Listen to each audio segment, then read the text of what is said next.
nag-viral na picture sa internet. Heto yon. Okay? Nakikita niyo ba? Yan. Kuha yan ng isang netizen sa isang bata na nagtitinda ng sampagita sa Lipa, Batangas. No?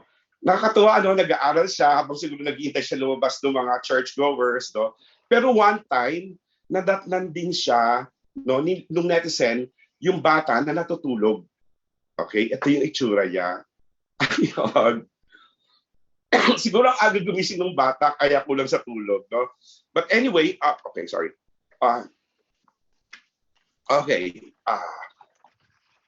Nalaman ng concerned citizen na ito palang batang ito ay isang working student, no? Nag-aaral, then at the same time, natitinda ng sampagita. Kailangan daw kasi tumulong yung bata sa gastos sa pamilya niya para makapagpatuloy siya ng pag-aaral.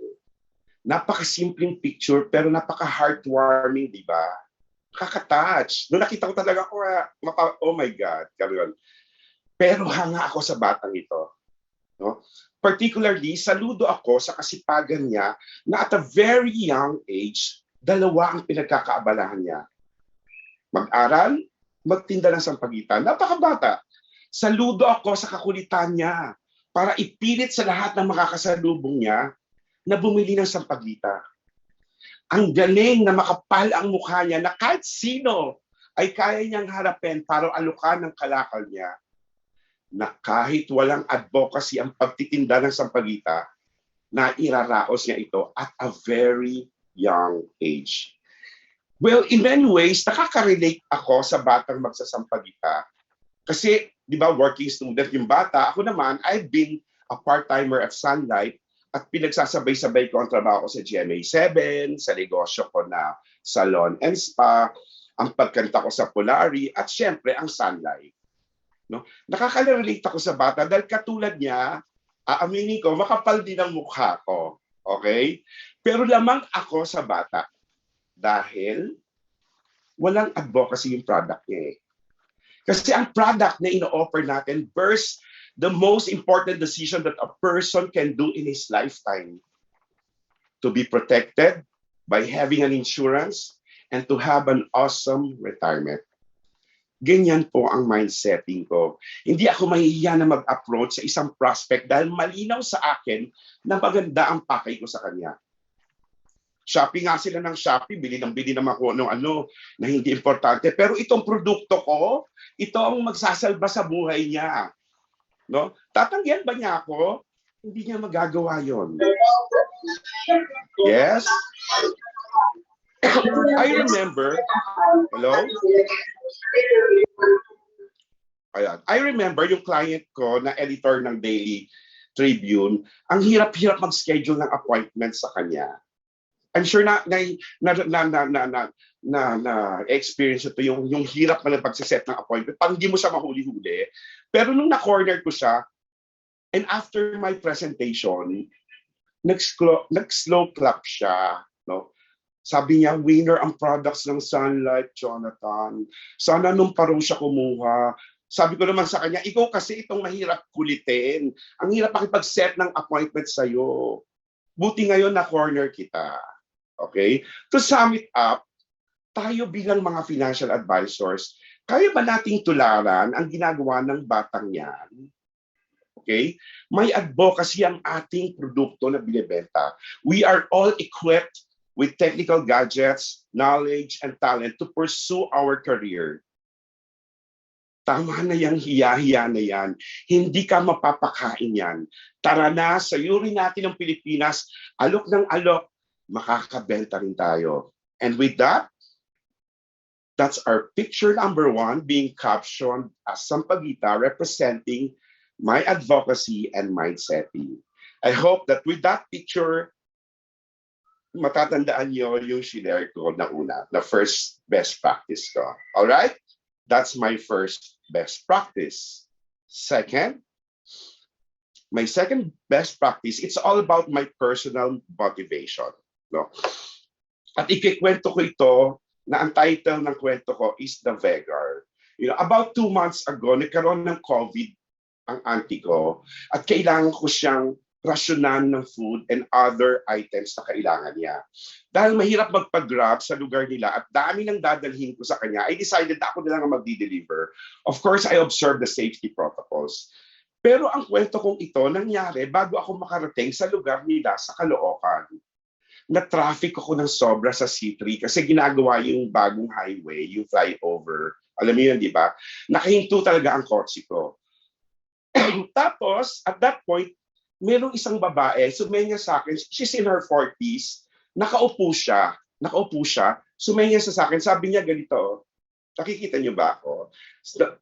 Kung yung mga hindi nakakita sa akin, yung kamay niya, sinenyas niya sa akin na namamalimos siya.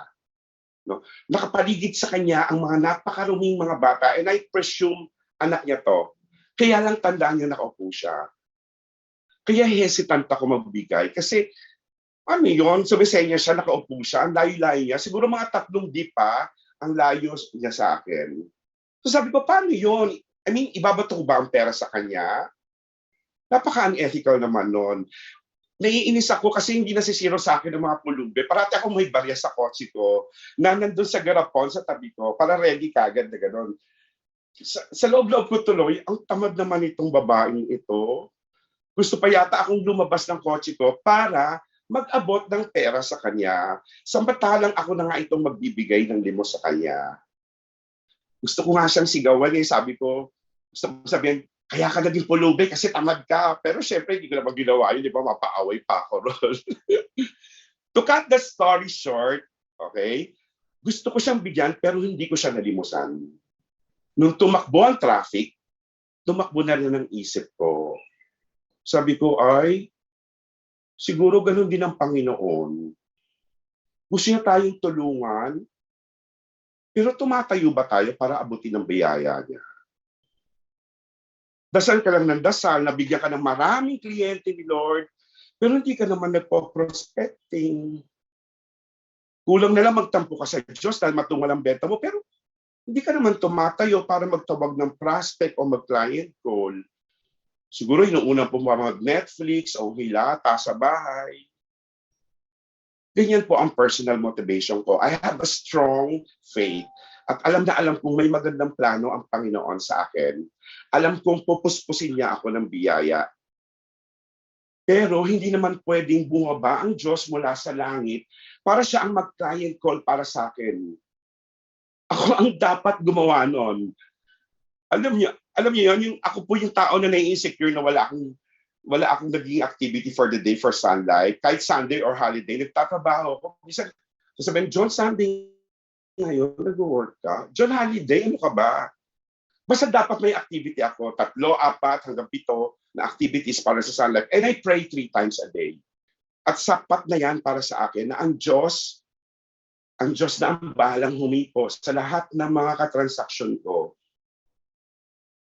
Yes. Gusto ko rin sabihin na wala pong games na naka-install sa iPad or cellphone ko. Hindi ako yayaman dyan eh. Nakaka-stress kaya pag nag-games ka, lalo pag naghahabol ka para manalo, pag natatalo ka, or kahit na nanalo ka, hindi ko bibigay dyan yung stress ko, yung energy ko. Kaya nga, to end this topic, ang sasabihin ko lang po, tayo na tayo. Galaw-galaw, lungdagin natin at sapuhin lahat ng biyaya ng Diyos. And with that, that's our picture number 2, being captioned as coin, representing my motivation and my story about the beggar. Next, my third best practice is all about prospecting. Maraming nagtatanong sa akin, John, paano ka mag-prospecting? Pero bago ko sagutin po yan, let me enumerate, ano ba ang kadalasang quote-unquote maling practice ng mga financial advisors sa prospecting? Well, mali. That's only my opinion, guys. Tingnan niyo kung mali ako. Okay. Most of the time, nagpo-prospecting ang mga advisors by checking their friends at Facebook. Tapos yung iba nga alphabetical kapag tumingin sa list of friends nila. Ang sipag naman, in fairness. Pero, yung ganyang klase ng sistema ng prospecting, walang pinagkaibigan kapag pumupunta ka sa karaoke bar. Tapos kukunin mo yung songbook, mamimili ka ng kakantahin mo. Magsisimula ka sa letter A, hanggang makarating ka sa letter C. Kaya lang, konti na lang ang oras niyo sa karaoke bar nung nakapili ka ng kakantahin. Kasi ang tagal mo mamili eh. Kadalasan pa, mali yung kanta na napili mo, hindi bagay sa'yo. Bilang mahilig kang kumanta, na professional ako dyan, natuklasan ko na ang tamang pamimili ng kanta sa isang KTV room. Ganito ginagawa ko. Isipin ko muna, anong kanta ang gusto kong kantahin? Pag hindi ko pa rin maisip, anong type, anong genre ng song? Ballad o fast song? Tapos, isipin ko, sino yung singer na gusto kong, favorite singer ko na bagay sa boses ko?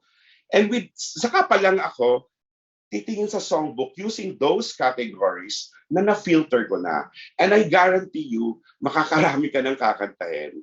Ganyan din kapag nagpo-prospecting. Okay? This is what I use. I use character-oriented prospecting. Okay? Nakikita niyo po siguro sa screen, nakikita niyo yung mga characters na hinahanap ko pag nagpo-prospecting ako. Okay? Kumbaga may sitwasyon sila sa buhay, single parent siya, old maid, LGBTQ, and so forth and so on. Okay? Madaling bigyan ng personalized skills. Eksakto ang selling point ko sa kanila. In other words, bago ko tumingin sa list of FB friends ko, nag-iisip muna ako ng character. Sino ba sa friends ko ang single parent, ang old maid, ang LGBTQ and so forth and so on. Afterwards, saka ko palang hahanapin ang name sila at saka ko sila tatawagan or i-message. Take note, I use my messenger just to set an appointment. Hindi ko po ugali mag-forward sa kanila na kung anong-anong tungkol sa VUL or financial literacy.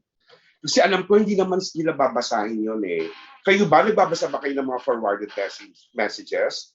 I mean, this is my opinion, but I really find it impersonal. Kulang na lang, nakuha mo rito, tinapon mo ron, at sa akin mo nilagay para basahin ko. Hindi ko siya talaga type. Mas gusto kong sinusulat talaga ng tao ang message sa akin. Di ba pag Valentine's Day, Christmas, pare-pareho ng, ano tawag doon, yung sticker ba? Basta yung gumaganon-ganon ng mga greetings. Pare-pareho na tatanggap mo. Parang, wow, talaga nag-effort ka. Minsan niya na lang ako, sinasagot ko maligayang Pasko. Pero tina-type ko because this is more, it's more personal. Happy Valentine's, Abby. Maligayang Pasko, Clarion. Parang ganon. Kasi it's more personal. Anyway, balik tayo. I will give you an example now. Okay? Kung paano to. Okay? Let's say, hahanap ako ng single child. At nakita ko, no, na si Philip pala, si Otto Philip, ay isang single child. Sample lang. Teka, painom. Okay. Then, kapag naisip ko na si Philip, i-message ko na si Philip para makipag-set ng appointment sa kanya using my messenger. Tapos ganito itsura ng text ko. Okay? Philip, naisip kasi kita. Di ba? Ang ganda ng word na naisip kasi kita. Wow, iniisip ako ni Jonathan. I'm important. Pero, single child ka, di ba? Mahirap kasi kalagayan ng single child kapag tumanda na ang parents mo. Alam mo, may solusyon kami dyan sa Sunlight. I-discuss ko sa'yo. Pwede ka ba bukas at 1 p.m.? Pak, ganun na kagad. Hindi tatanong kong, pwede ka ba? Gusto mo bang i-discuss ko sa'yo? Hindi. May schedule na kagad ako. Oo. Then, during my presentation, no, kapag kaharap ko na si Philip, gagalingan ko. Di ba? Para bumalik si Philip sa kwarto ko. I mean, hindi. Gagalingan ko ang presentation ko. Okay? I will make sure na ipipress ko ang button of fear ng isang single child sa katauhan ni Philip. Sasabihin ko sa kanya na maswerte siya ngayon na single child siya at lahat ng benefits ng kanyang parents ay nakabuhos lang mag-isa sa kanya. Pero after a few years, mag-isa rin lang siya na susuporta sa parents niya. Mag-isang katawan, pera, oras, at pagod. Kasi wala siyang kapatid, wala siyang katuwang. At ito ang magiging spill ko kay Philip, napaka-personalized. Ito, tandaan niyo po. Philip, through the product na i-offer ko sa iyo, alam yata nila Clarion to, no? Nila, ng mga iba na. Para kitang binigyan ng isang kapatid na katuwang mo sa pagsusuporta sa parents mo in the future. Ulitin ko Philip, through the product na ino-offer ko sa iyo, para kitang binigyan ng isang kapatid na katuwang mo sa pagsuporta sa parents mo in the future. Pag ginamit niya yan, kukuha si Philip.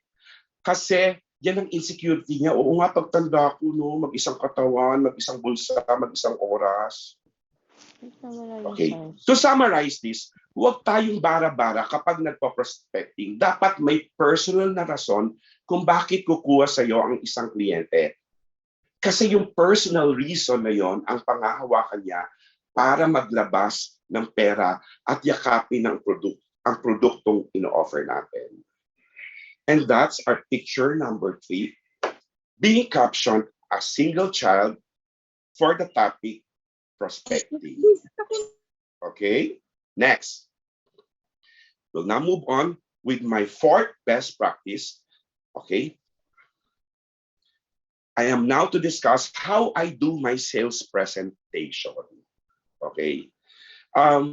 Yes, nakalagay dyan emotional selling. We'll go to that.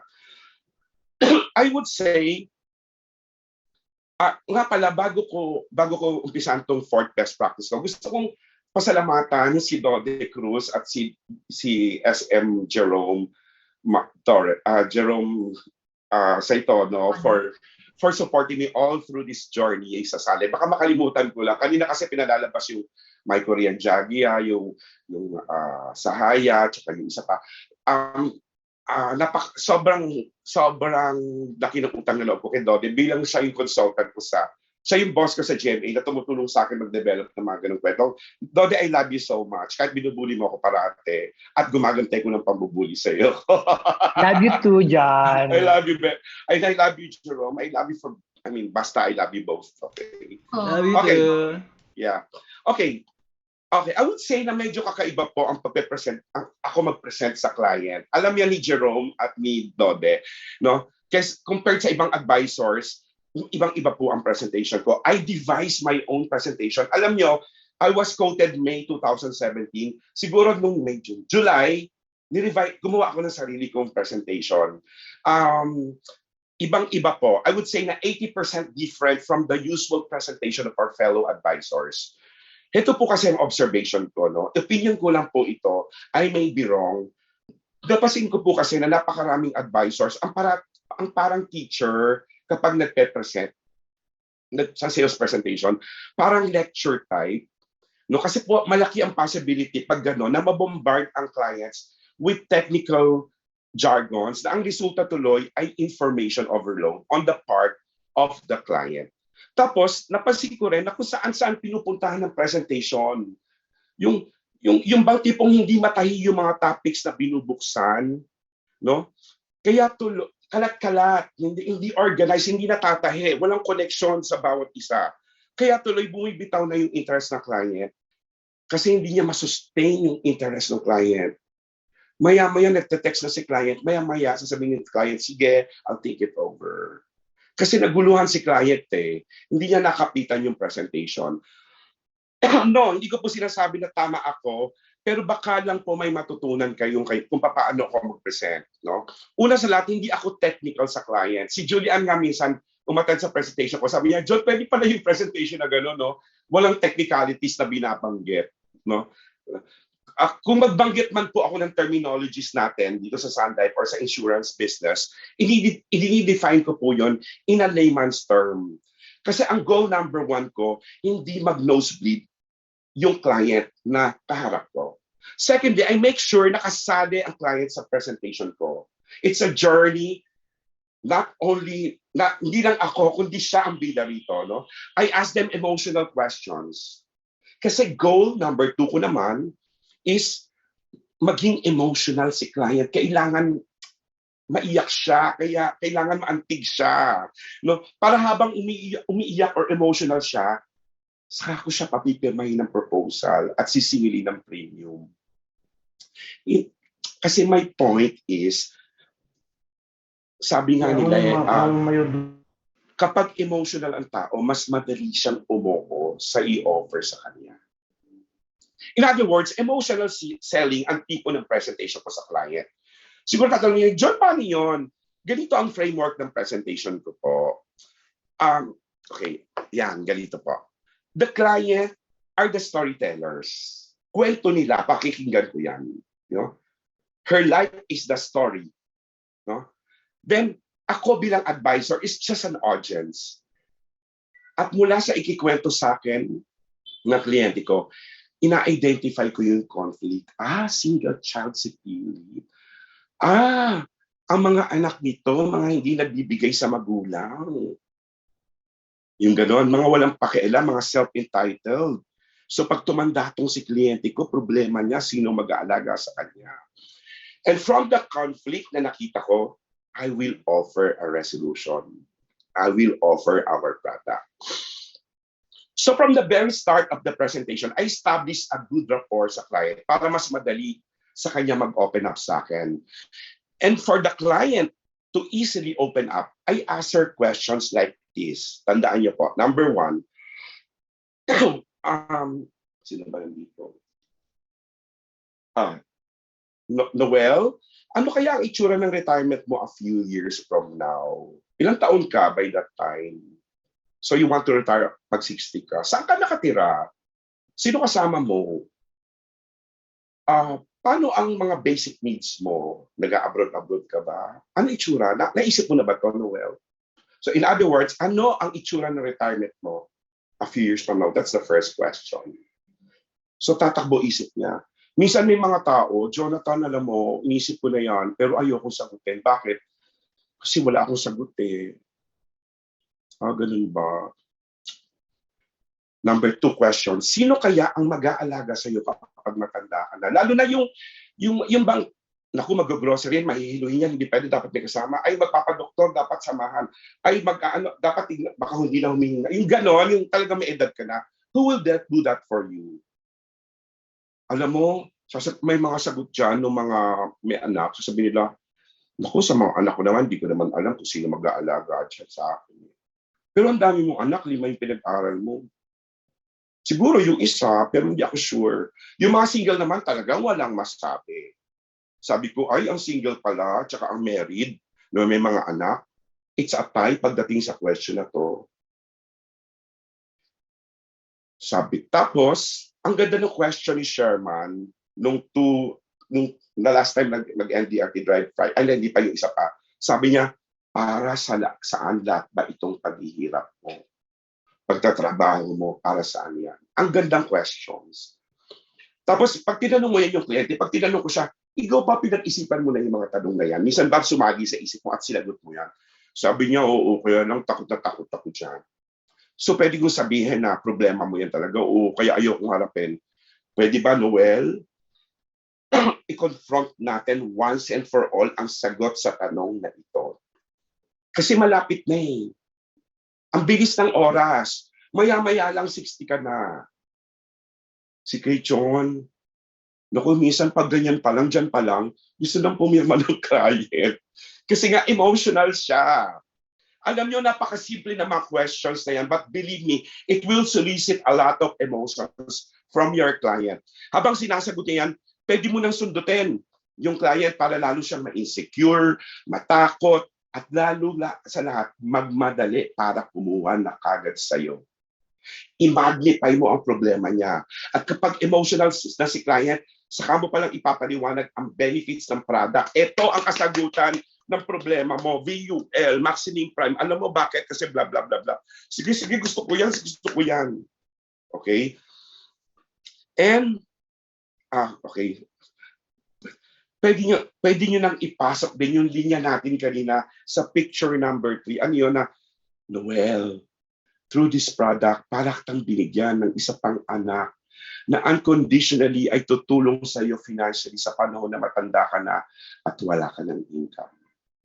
Kapag narinig niya yan, no ifs, no buts, kukuha na siya sa iyo. Bakit? Kasi emotional siya. Na-realize din niya na kailangan niya nang ayusin ang buhay niya at higit sa lahat, ibigyan niya ng solusyon ang problema niya. At ikaw bilang advisor, ang nakinig sa kanya at nagbigay ng solusyon, matutuwa siya.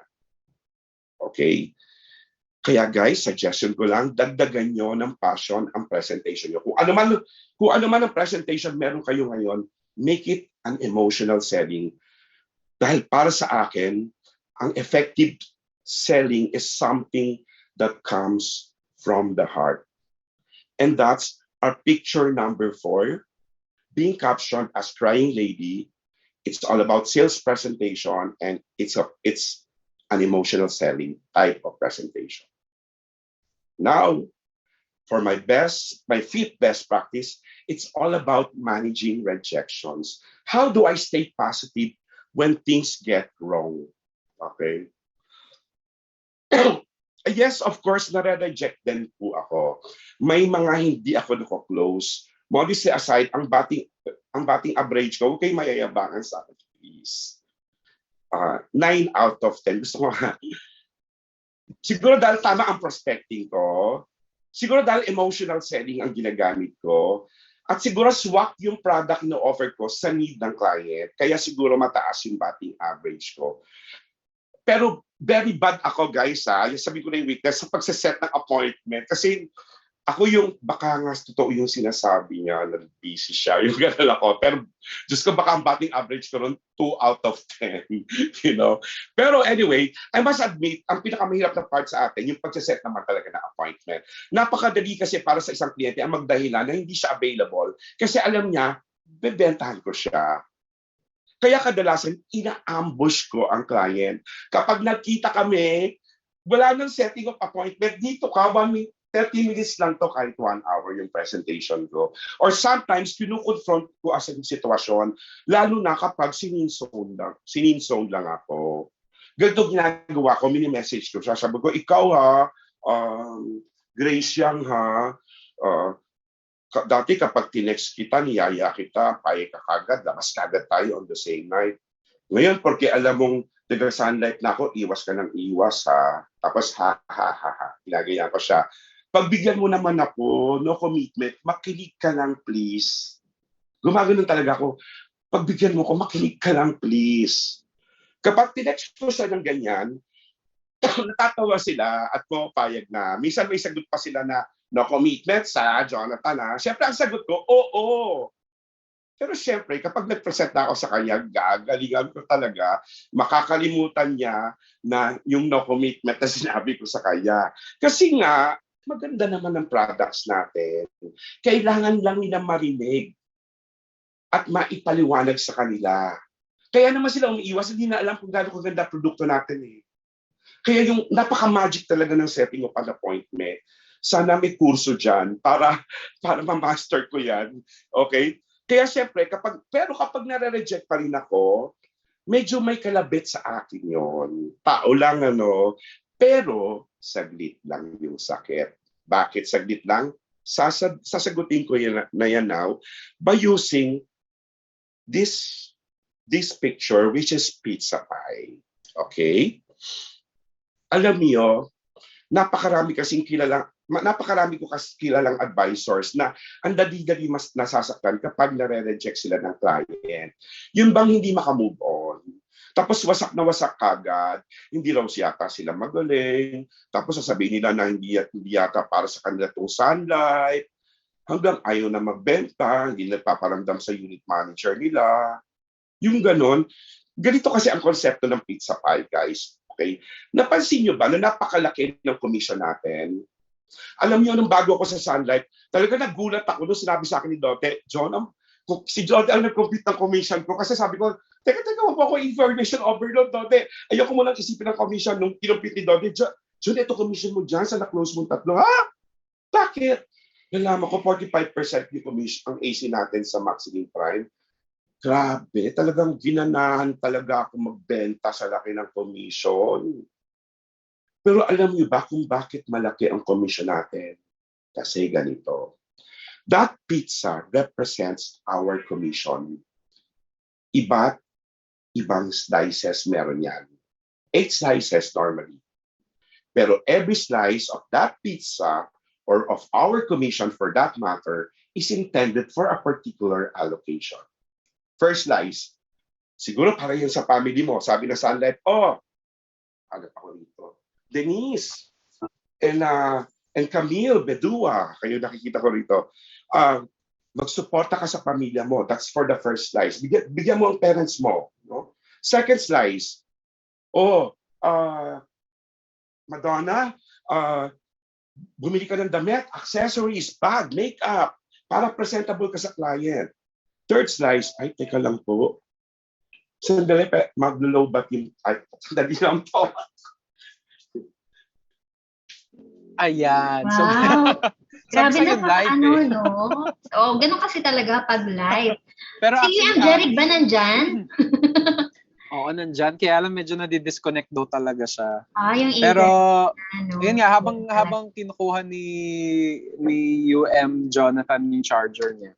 So let me just recap, no? So yung unang yung sinabi yung Sampaguita. So for his advocacy. So sabi nga niya, kinumpare niya dun sa... Oo. Sige. Ayan. Kinumpare niya din sa... Ayan. Nag-e-echo siya. Ayan. Ako yun. Oo, ikaw yun here. Deep audio.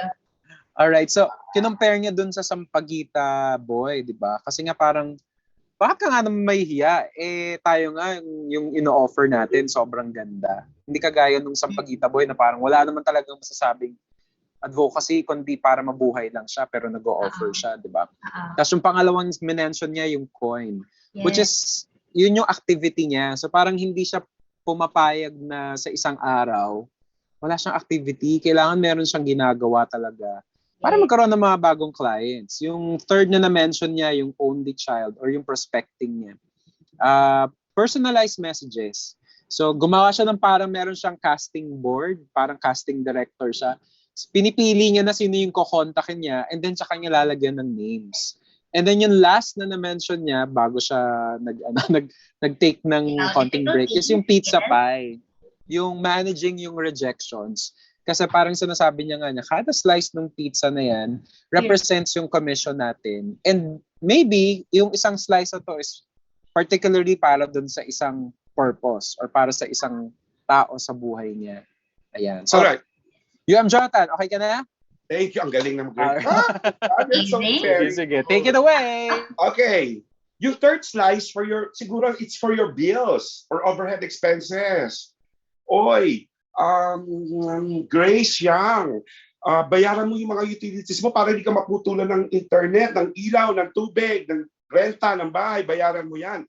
The fourth slice is for your savings. Mag-ipon ka para pagtanda mo, mayaman ka. The fifth slice could be for charity. O maging generous ka at maging instrument ng blessings ni Lord. The sixth slice could be bayad ng Sun Life para reimburse ang penang-taxi mo, panlilibre mo sa clients. The seventh slice could be for your gimmick. O sige, mag-bar ka, mag-aliw-aliw ka, magtanggal ka ng stress. And take note, the remaining 8 slice is for the pain in your heart. Sabi ng Sun Life, Melissa, heto naman ang bayad dyan sa paghihinakit mo kapag nire-reject ka. Alam ng Sun Life na masakit sa dibdib kapag natatanggihan ka, kaya may bayad ka para doon. In other words, kapag nireject ka ng client mo, huwag aalte dahil tandaan mo, bayad ka. And that's our picture number 5, being captioned as pizza pie, representing how I manage my rejections. Wait lang, ang amazing nun. Gusto kong mag-cheers to that. No? Okay. May isang slice ng pizza. Cheers tayo dyan. Diba? Rejection yun, bayad yan. Imagine, kung lahat ng pain na naramdaman ko nabayaran, bilyonarya na ako ngayon. Diba? So, cheers tayo, guys! Akin ang hugot mo, Abby. Alright. Hugot na hugot yan. Our second to the last topic is how do I expand my network? Alam mo, napansin nyo ba, kapag ito, binitin ko yung mga tiga-Meralco kasi sabi nila pag ang tenured advisor tumatagal na, siyempre pakunti ng pakunti na yung market mo, no? Dahil na itodo mo na no first year mo. No, but how do I still keep on submitting apps kahit manager na ako? No? But meron pa rin akong nabubungkal sa lupain na ginto, no? Okay. I-explain ko itong how do I expand my network by defining and explaining what social capital is. Okay? Narinig niyo na po ba ang word na social capital? Sa mga tenured advisors, nakikita ko si Clarion, gumaganon siya. Kasi alam ko ni Clarion to. Alam kong alam niyo to dahil na-share ko na sa inyo. Pero i-define ko para sabi nga nila Dante, may mga topics ako, sabi ko na dati ko na na-discuss. Hindi, John, maraming rookies, kailangan nila mag-bear. Okay, go. So i-define ko ang social capital. Social capital is an intangible asset that one person has which is a result of doing good things, favor, or goodwill to other persons. A person rich in social capital will reap the fruits of his goodwill when the time comes that they could no longer do things on their own. Halimbawa, ikaw yung taong matulungin, nagbabantay ka sa may sakit, nagpapahiram ka ng kawali sa kapitbahay, nagvo-volunteer ka sa pag-aayos ng conference room. Alam niyo yung kilala yung mga tao na maaasahan at matutulungan na sino ba ako tatawagin kasi kailangan may ganito. Ayun, yun matulungin yon. Yung mga ganito tao, pag tinuro yun, mataas ang social capital nun. Pwede rin generous ka but not necessarily financially. No? Yan mga taong yan, merong social capital. Kaya kapag si Pedro na mataas ang social capital, naging financial advisor siya, malamang kesa sa hindi, kukuha sa kanya ang mga lalapitan niya dahil kilala siya na matulungin. Meron siyang mga naitanim. I will tell you about the story of pangalanan nating Patricia na isang Sun Life advisor na nakasalubong ko sa SM Aura nung hindi pa ako advisor. No? Papunta ako kila Jerome nito sa bahay ni Jerome at ni Dodette. Punta ako ng SM Aura. Tapos, hindi pa ako advisor nito. Si Patricia ay pamangkin ng barkada ko. Okay? Yung tito niya, barkada ko. Tapos, nakita ko ni Patricia, sabi niya, Tito John. Tingin ako, tapos, binukaan ko. Sabi niya, si Patricia, yung anak niya. Yes! Namukha ko naman kagad. Tito John, tiga Sun Life na po ako. Nag-work po ako ron. Baka naman may time ka. Mag-present ako sa'yo. Sabi ko, sige. Pero alam nyo, nag-text sa akin, alam nyo, hindi ko siya binigyan ng appointment. Alam nyo bakit? Ganito. Yung best friend ko, si Jimmy, may kapatid, yung nanay niya nung si Patricia, okay? Nagkasakit yung nanay niya, nagka-cancer, tapos tumulong ako. Tapos, habang nasa ospital din yon, tumulong na naman ulit ako kasi may kilala ako sa PCSO, mismo si Patricia na anak, ang ka-transaction ko para sabihin, ito yung mga requirements. Tapos submit mo rito kay tinawagan ko na yung friend ko sa PCSO. Noon yan baka may magpatulong sa akin sa PCSO. Wala na sila ngayon. Tapos, in other words, alam ni Patricia na ako ay tumulong sa magulang niya. Okay? Pero kapag pupunta ako sa bahay nila, tapos nung namatay na ang nanay niya, no? Pupunta ako sa bahay nila. Minsan pa wala pa yung best friend ko, iintay ko si Jimmy. Nandun ako sa salas, lalabas siya sa kwarto niya, mag-hi lang, hi po. Sukuha ng pagkain sa ref or sa babalik lang. Dinadaan-daanan lang ako. Mano man lang, dito wala pa sa Tito Jimmy. Teka, gusto mo coffee? Gusto mo soft drinks? Dito itong magazine. O kaya upuan ako. Kumusta na, Tito? Salamat nga pala. Wala. Ngayon naasa siya, bibigyan ko siya ng appointment dahil magpe-present siya sa akin sa Sun Life. No way. Wala siyang social capital sa akin. I don't owe you anything. Okay. Another experience na gustong ikwento, isa na lang po ito. Nag-close ako ng 2 magkapatid na anak ng kaibigan ko. Tapos pag uwi ko, sabi ko, nung nagda-drive ako, sabi ko, Diyos ko, ang dali-dali naman i-close ng 2 yun. Wala man lang tanong, pirma na lang, bayad na lang. Kung ano sabihin ko, yun din. Baka mamaya, mag-problema ako sa persistency ng mga bagets na yan, ha? Tapos, ganoon. Matatalino naman yung mga batang yun. Then I realized, oo nga pala, Nung nagkasakit ang nanay nila, tumulong ako. I'm sure alam nila yon. I'm sure sinabihan din sila ng nanay nila, oy, bumuha kayo dyan ha, si Jonathan yan. Social capital. Hindi po ako nagyayabang, nakikwento lang ako. Ha? I'm sure marami rin kayong kwento tungkol dito. My point is this. Hindi ko po sinasabi na gumawa kayo ng mabuti para may ma-harvest kayo in the future. Kasi nung gumawa naman ako ng kabutihan naman, hindi ko naman sinabi, naku, mag-advisor ako, nahulaan ako, magiging advisor ako, kailangan marami itong kliyente. Ngayon pa lang si tutulong. No, hindi ako maasa.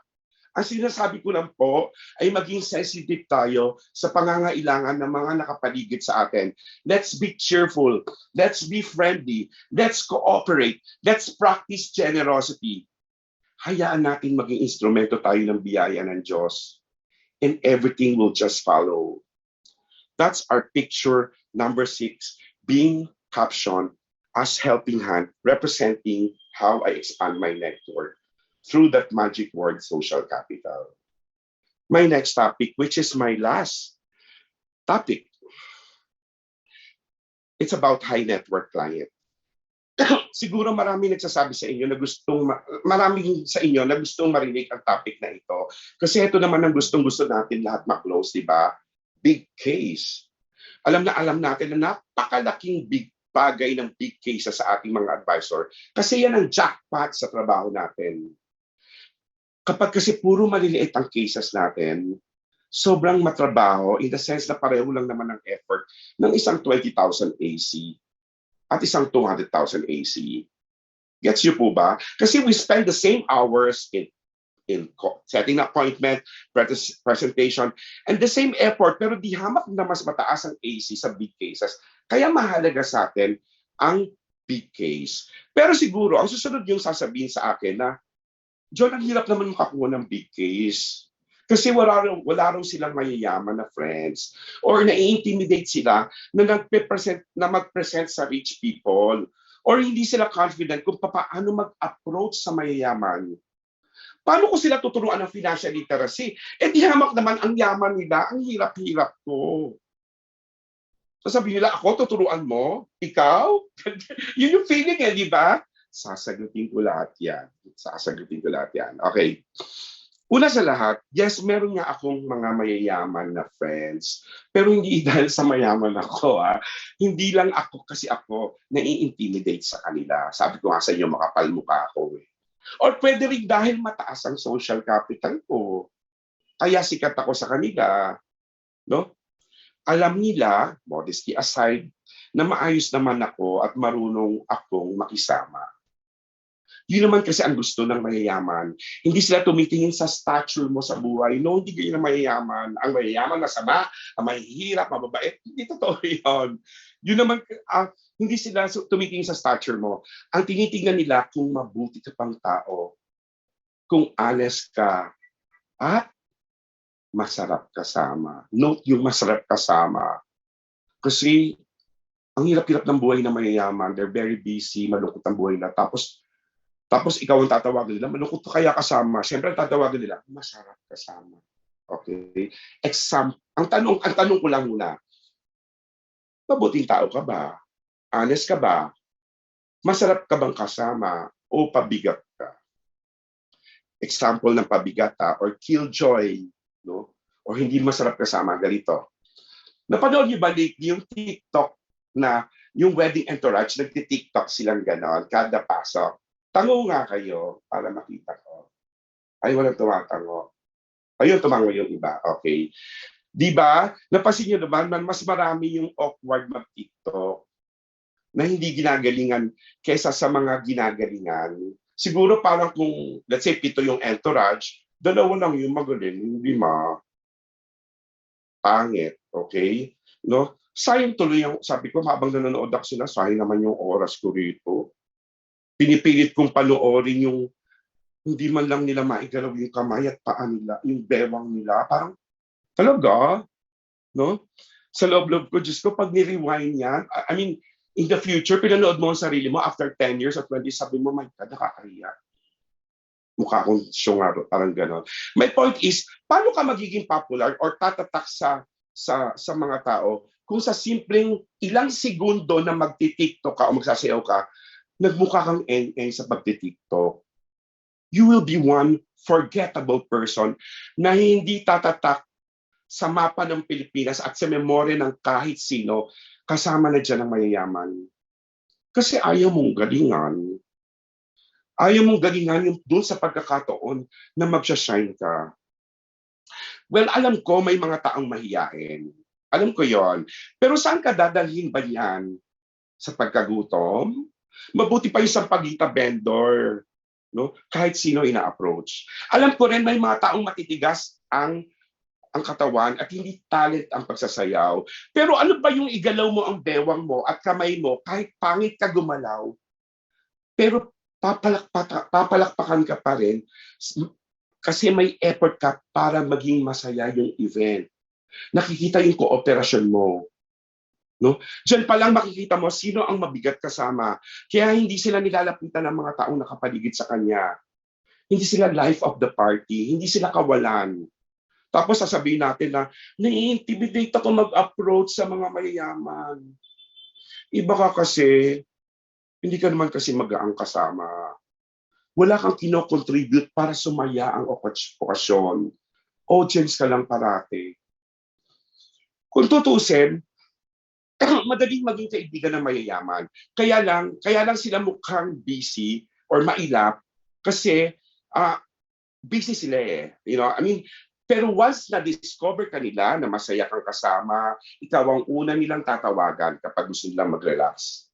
And eventually, madali na sa'yo na operan sila ng produkto natin. At yung tukol naman sa approach, kanina sinabi ko, di ba yun? Wala pong pinagkaibang approach ko sa mga mayayaman at sa mga regular client. In fact, every time na magtatapos po ako ng presentation sa high network client, automatic po sa akin to, tinatanong ko parati, kung ano sa mga naipresent ko ang alam nila noon pa. Alam niyo ang nasagot nila? Sabi nila, 10% lang daw ang alam nila sa present ko. Yung 90% ay bago sa kanila. In fact, hindi nga sila confident na sabi, 10%, parang 10%? Ganun eh. Parang gusto pang babaan. Mahihiya lang siguro. In other words, hindi porket mayayaman sila ay alam nila ang mga financial literacy theories na tinuturo natin sa kanila. Wala silang alam sa BUL. Wala po. Kaya sila mayaman dahil masipag sila. Determinado sila. O pwedeng namanan nila ang yaman. No? The point is, huwag kang mai-intimidate sa high network client. Dahil expertise natin ang field natin at wala silang masyadong alam tungkol doon. Kaya guys, tara na, tanggalin ang hiya, maging katulad tayo ng magsasampagita, mag-ipon tayo ng social capital, kilos-kilos tayo dahil sayang ang biyaya ng Diyos na nakaumang para sa atin. And with that, this will be picture number 7, a Louis Vuitton bag, no, representing the high network client. And maraming salamat at sana may naiambag ako sa inyo para mas dumami ang clients inyo. And from the bottom of my heart, I wish you all the best. Thank you very much. Ang galing! Oh, ang galing, ang amazing. Let's drink to that, guys. Let's drink to to that! that. Raise our glasses to Jonathan. Thank you.